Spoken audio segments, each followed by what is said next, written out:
Right, so this is part 4 of how to be successful in short-term rentals. This part is about how to pick the right property for you. The right property for me might not be the right property for you. What you need to think about is, 1, where you are. Best way to get started is to do stuff that's near you, right? So you don't want it to fall in its arse straight away. You know, you can get there, you're not relying on loads of other people to do it. So do it near you, okay?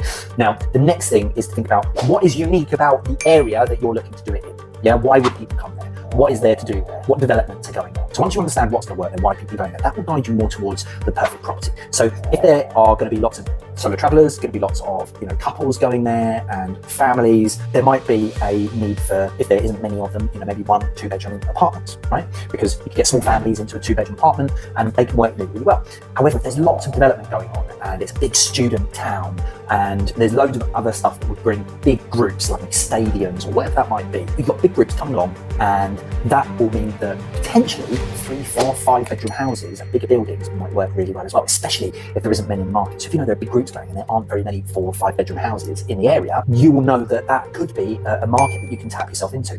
So there are ways of looking at what's around, what's available, and what you're going to test, because the idea is you don't want to go in and do 1 million properties at once. You want to get a good gut feel for it, right? As to, I think that might work, and that's here and that's not here, because there might be a demand for it.